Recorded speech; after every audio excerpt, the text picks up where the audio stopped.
Welcome to Pindar Poetry. We hope you learned something new. In this video, I will explain how to make homemade ketchup. First, gather your ingredients. You'll need a 28-ounce can of crushed tomatoes, 1/4 cup of apple cider vinegar, and 1/4 cup of brown sugar.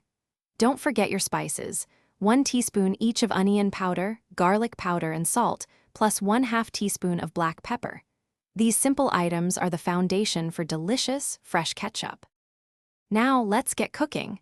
Pour your crushed tomatoes, apple cider vinegar, brown sugar, and all your spices into a medium saucepan. Stir everything together until well combined. Bring the mixture to a gentle simmer over medium heat, then reduce the heat to low. Let it cook for 20 to 25 minutes, stirring occasionally until it thickens slightly. This slow simmer allows the flavors to meld beautifully.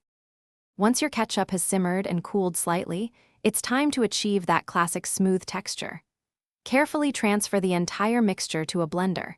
Blend on high until the ketchup is completely smooth and uniform, with no lumps remaining. This usually takes about 1 to 2 minutes. Taste your homemade ketchup and adjust any seasonings, like salt or sugar, to your preference. After blending, pour your delicious homemade ketchup into an airtight container, such as a glass jar. Allow it to cool completely before sealing and refrigerating. Your fresh ketchup will stay good in the refrigerator for up to 2 weeks, ready to elevate any meal.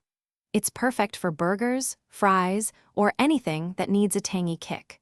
Remember to check the description for the link to the Echo Dot smart speaker and other great deals. Thanks for watching.